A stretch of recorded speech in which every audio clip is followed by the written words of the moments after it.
Hitler's retreat in the mountains of Bavaria was one of the most important centers of the Third Reich. Hitler spent more time in the Berghof than in his Berlin office. The Berghof began as a much smaller chalet called Haus Wachenfeld, a holiday home built in 1916. By 1933, Hitler had purchased Haus Wachenfeld with funds he received from the sale of his political manifesto, the Mein Kampf. The small building was refurbished and much expanded under the supervision of Martin Bormann, private secretary to Adolf Hitler, and it was finally renamed the Berghof, the Mountain Court. A large area of the mountain was taken over by the Nazis, and numerous buildings were built on the farmland. The neighbors for miles around were bought out, including families who had lived on the mountain for generations. Those who refused to sell were simply forced out. Since Hitler had had an earlier career as an artist and had a great interest in architecture, he was heavily involved in the design and furnishing of his new home. The building and rooms were created in the monumental style favored by National Socialism and intended to impress. A large terrace was built and featured big, colorful, resort-style canvas umbrellas. The Great Hall was furnished with expensive Teutonic furniture, a large globe, and an expensive red marble fireplace mantel. The Great Room was where Hitler received his important foreign visitors. Guests at the Berghof included political figures, monarchs, heads of state, and diplomats, along with painters, singers, and musicians. The important visitors personally greeted on the steps of the Berghof by Hitler included British Prime Minister Neville Chamberlain.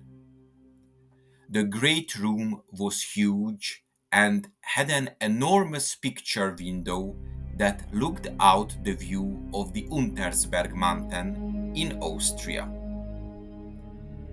The lowerable panorama window showed off the landscape and served as a demonstration of technology and power. It soon became the hallmark of the Berghof. Outside, the huge window was at odds with the building style, which was modeled on the Alpine architecture of the region. Precisely for this reason, it dominated the facade. Inside, the window was the dominant feature of the Great Hall. In this deliberately intimidating room, Hitler held court, overwhelming guests with the grand view of the Untersberg. The panorama opened up the power center to the world and also brought the magnitude of the landscape into the hall. Former British Prime Minister David Lloyd George was very impressed. After visiting Hitler in 1936, he had a similar window installed at his country house. The panorama window for Hitler's Berghof was made by the Schmidt Sliding Window Company. This company welcomed the opportunity to promote itself. For advertising purposes, it used a series of postcards with the company's business stamp on the back. Building contracts for Hitler were good for the business. Schmidt received major contracts from the industry. The planned panorama window was unusual.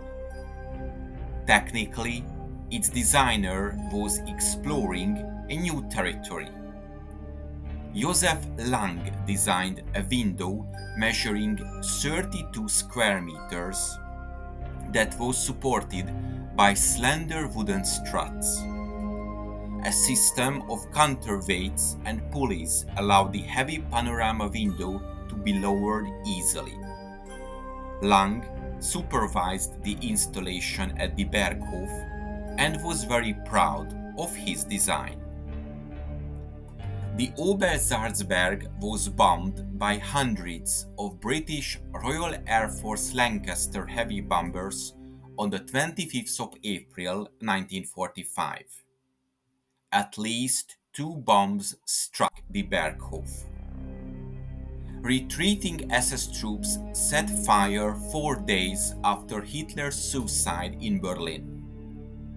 Only hours later, the US 3rd Infantry Division arrived at Berchtesgaden along with the French 2nd Armored Division. Then the Allied soldiers looted and stripped the house over the next few days.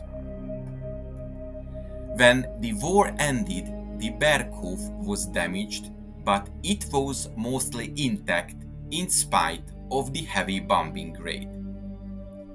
In 1952, the Bavarian government blew up the Berghof and completely destroyed it, hoping to discourage tourists.